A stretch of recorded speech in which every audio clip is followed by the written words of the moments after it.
Having children, I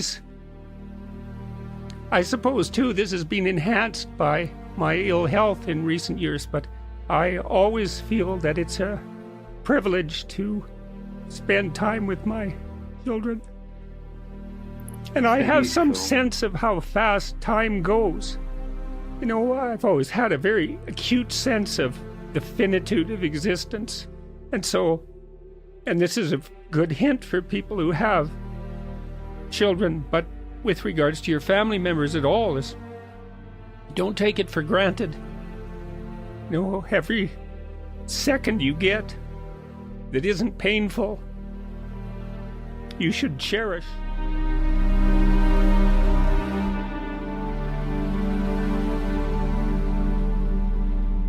One of the things you don't want is too much mismatch between you and that person on the 5 fundamental dimensions. So for example, if you're really extroverted and you have a really introverted partner, you're going to engage in continual conflict about how much social activity the two of you should subject yourself to. And it's very, very difficult for people who broadly differ on those dimensions to come to consensus, because it's not just a matter of opinion, right? It's really a matter of different, if you're looking at extremes, of really different types of people. And the thing about introverts is they just don't enjoy large-scale social interaction that much. One-on-one they're often fine, but in a group they don't like that, and it tires them out. Whereas a real extrovert, it's like you isolate them and they just wither on the vine, because a huge part of what actually motivates them in a positive way is tangled up with social interaction. And so if you're an agreeable person and you have a particularly disagreeable partner, you're also going to run into problems, because the agreeable person will say whatever you want whenever, and the disagreeable person will say,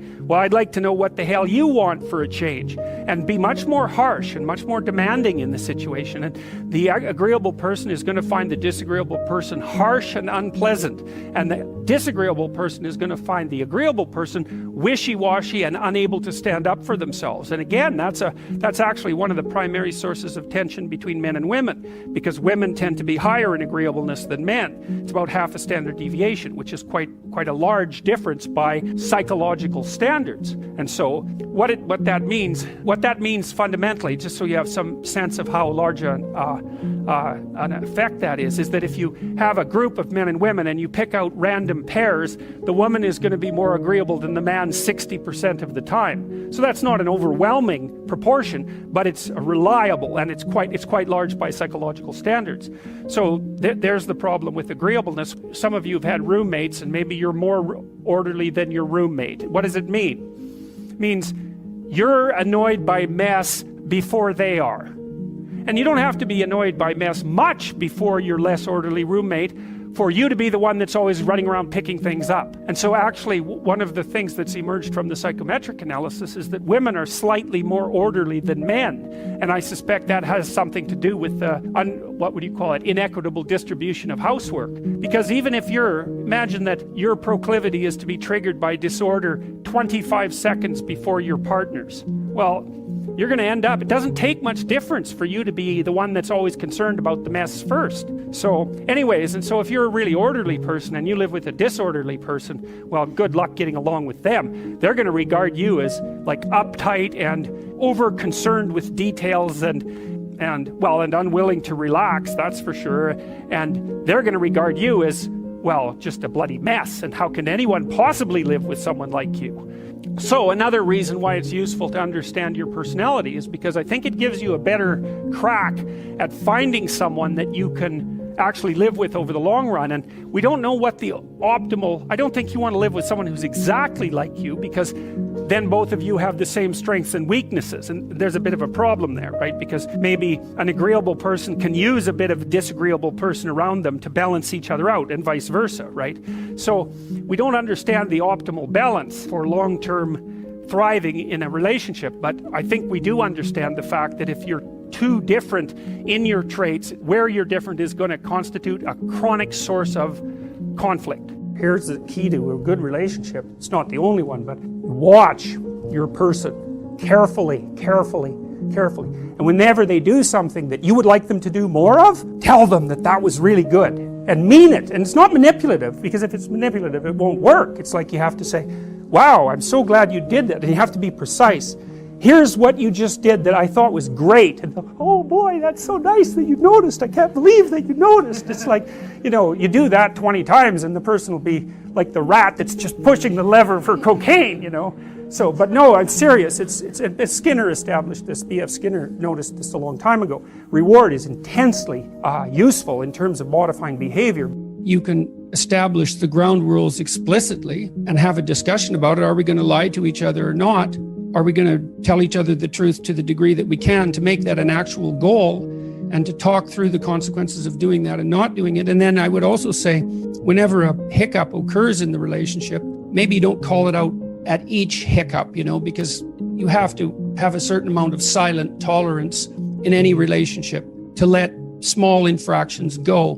But if they repeat, my rule is 3 times. And it's the rule that I share with my wife. If something happens 3 times that is causing emotional upset, anger, jealousy, disappointment, resentment, frustration, any of those things, anything that you don't want to experience and that you especially don't want to experience repeatedly, then you can call it out.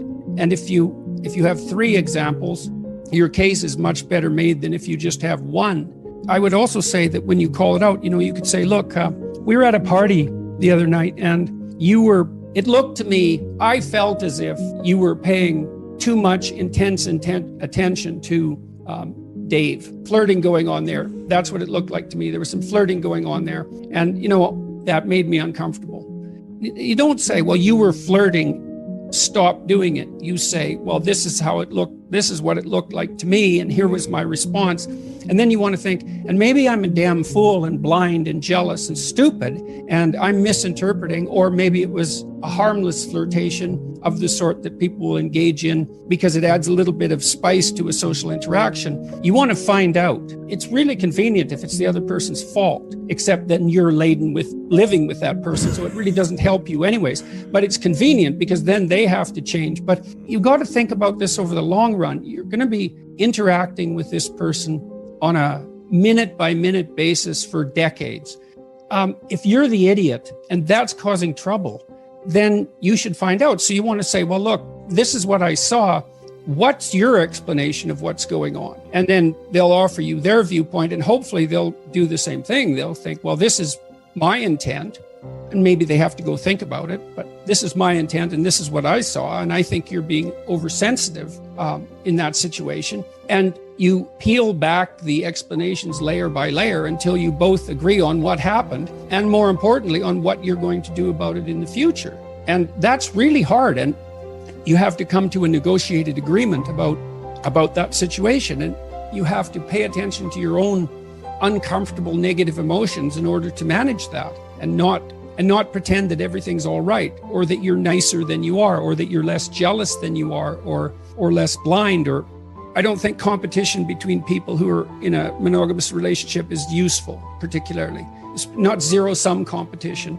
I mean, you can compete in a game-like sense, not existential competition. You're on the same team. That's the point. You know, and if one of you is feeling left behind for one reason or another, it's time to throw that out on the table and say, look, I'm playing second fiddle here far too often. What can we do about that? Well, it looks like you need it. And like I've got an adventure, it looks like you need one too. Well, how can we rearrange the situation so I have my adventure? And then it's up to that person too to figure out what obstacles they might be putting up in their own pathway, right? That's stopping them. And then they have, you know, they're angry at you for getting in the way, but it's actually a consequence of them using you as a convenient excuse for not doing something difficult. Those things all have to be sorted through. It's very hard. These conversations are extremely difficult. It's no wonder people avoid them. I also think people are not taught to negotiate at all.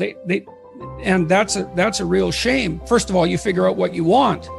This is what I want. Then you tell the person, then you strategize with them so that you can get what you want and they can get what they want, and you both know what that is, and away you go together. That usually comes out, it's usually obscured and hidden and comes out awkwardly and difficulty, and with difficulty if it comes out at all. And people fool themselves into thinking that it's okay what they're doing. I'm sacrificing myself for the children, and that's okay. I'm sacrificing myself for my husband's career, and that's okay. I'm working at a job I can't stand because I need to support my wife and children, and that's okay. I mean, sometimes that is okay, but it has to be out, clear, in the open, talked about, negotiated, discussed. You know, I think you can be a slave or a tyrant, or you can negotiate. Those are your options. And we default to slavery and tyranny because that doesn't require any cognitive effort. And then we pretend that everything's all right. And then it blows up in our faces and we end up divorced.